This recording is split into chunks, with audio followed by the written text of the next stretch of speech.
Nous allons découvrir les conditions et les boucles en programmation Python. Les conditions permettent d'exécuter différentes actions selon une situation donnée, tandis que les boucles servent à répéter automatiquement une instruction sans avoir à la réécrire. Et grâce à ces deux notions, un programme devient vraiment intelligent et dynamique. Donc nous allons voir ensemble comment elles fonctionnent avec des exemples simples et pratiques. Donc c'est parti. Les conditions, c'est tout simplement ce qui permet à ton programme de prendre des décisions.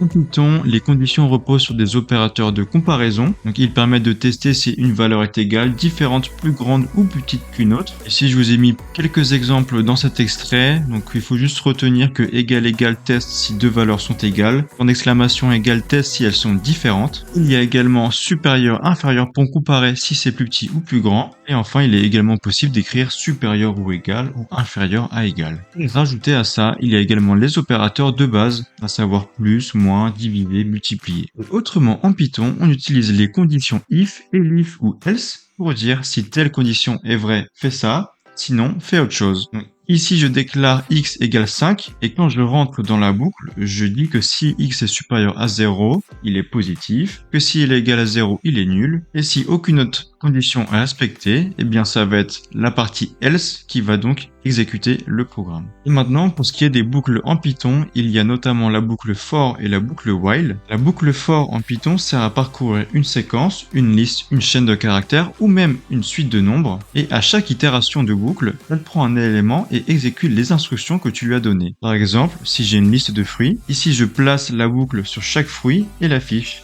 Donc pas besoin de répéter plusieurs prints, la boucle le fait automatiquement pour tous les éléments. Mais parfois, tu veux aussi savoir la position de l'élément dans la liste. Dans ce cas, tu utilises un index avec range. L'avantage de l'index, c'est que tu contrôles à la fois la position et la valeur. Par exemple, tu peux décider d'afficher seulement les fruits en position paire, dans cet exemple-là. Il faut bien retenir qu'à chaque itération, une boucle for garde en mémoire un index. Cet index est reset à l'entrée de la boucle et boucle autant de fois qu'il est défini. Et à chaque itération, l'index est incrémenté, ce qui permet de savoir où on est à chaque fois. C'est un outil très puissant et qui permet énormément de fonctionnalités.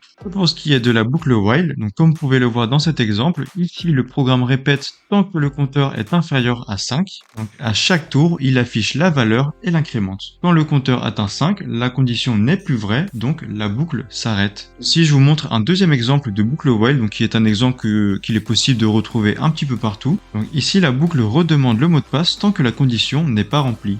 Donc ça montre bien la force du while, on ne sait pas combien de fois ça va tourner, ça dépend de l'utilisateur. Donc si je dois résumer, la boucle for c'est quand tu sais combien de fois tu veux répéter, souvent pour un traitement en interne ou des calculs, tandis que la boucle while, tu peux la répéter jusqu'à ce qu'une condition soit remplie, et souvent c'est utilisé quand le script attend des informations externes. Mais attention, si la condition reste toujours vraie, tu fais une boucle infinie et tu ne sortiras jamais de la boucle. Dans une boucle while, on peut utiliser trois instructions spécifiques. Il y a déjà break, donc pour arrêter complètement la boucle. Il y a continue, donc pour sauter une itération et passer directement à la suivante. Et pass, qui ne fait rien, juste un bouton temporaire dans ton code. Ici, comme vous pouvez voir dans cet exemple, continue saute la valeur 3, donc elle n'est jamais affichée. En pratique, ça arrête l'itération en cours et passe directement à l'itération suivante sans exécuter le reste du code. Si tu places ce test en premier, tu peux même introduire une notion de priorité dans ton programme. Quand compteur vaut 5, donc on exécute pass, cette instruction ne fait rien, mais elle garde la structure de la boucle.